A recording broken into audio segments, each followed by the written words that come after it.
So this is just a short video that I wanted to make about how to set up a small 10-gallon axolotl tank. The rule is obviously 10-gallon per axolotl. Here is my little melanoid albino peak freens. So this was just a quick temporary setup that I had to set up to keep him out of the girls' tank, which I will show you in a second. I will be buying a larger 55-gallon like this one over there very shortly for all of my males as soon as my juveniles grow out, so I can see which ones are males and which ones are females, so I can separate according to sex. So this is pretty much how I would say an axolotl tank should be set up. Not too many plants, because you really don't want it to obstruct their swimming. You want to be able to give them enough room to swim around in there. And obviously they're going to want to swim, so. Also, low flow. This filter is a low flow filter. I don't know if you can see back here, but this is one of the ones that I kind of built myself with my own media. This is a low flow filter. It's for a 20-gallon, but I'm using it on a 10 because they need the extra filtration.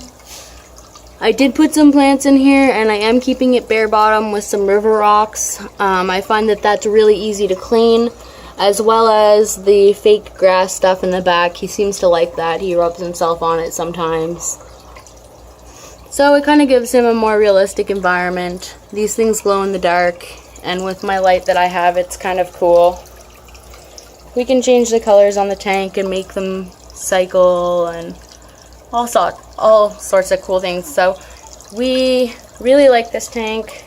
It's an easy, quick setup for peak greens here, and he really likes this tank, and it's perfect for one axolotl. So if anyone has any questions about tank setup for one axolotl, this is a perfect tank setup that you could use. It's absolutely cycled and has nothing unsafe in here for him. They do like bubblers, but as long as they're turned, not too high and out of their way so that they're not causing a major current. As you can see here, I'm not really causing much water breakage or much of a current from my filter. That's very important. They do not like the high flow. But some of mine seem to like the high flow, so you never know.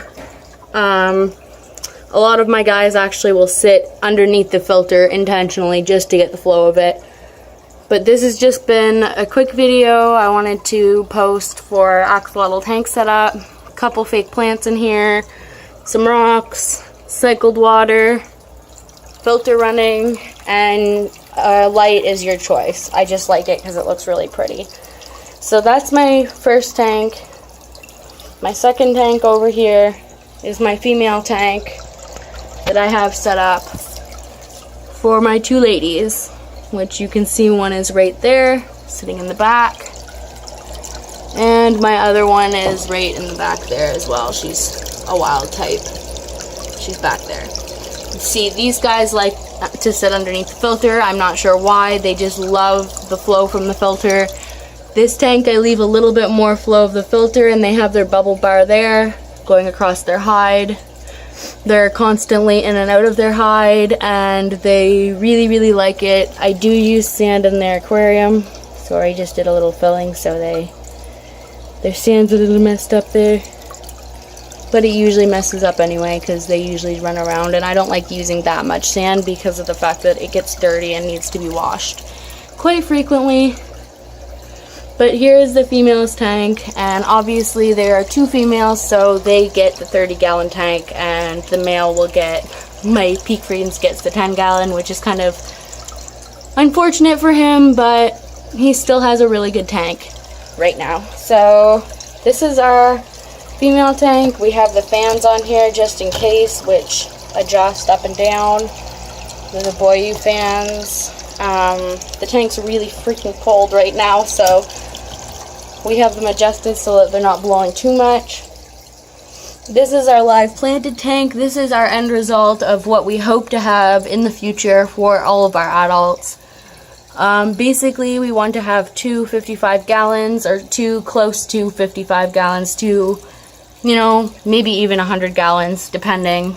Custom long tanks. For our males and our females, we'd like to have 2 similar tanks, one for males, one for females, once these juveniles do get older. And these guys do grow up. You can see, here's my little GFB guy in here. There's my little golden over there, my leucistic, and my other GFP by the Ludwigia. And my other little GFPs over here by the moneywort. So we just planted this tank, I would say, how long ago? About a month ago? About a month ago, yeah. And the plants are growing very, very tall. As you can see, I put a mark here to signify where the plants were growing, and they've grown quite tall since then. This mark is signifying these plants here, and you can't really tell much on the camera, but they have grown a lot taller. So the plants are growing really well with this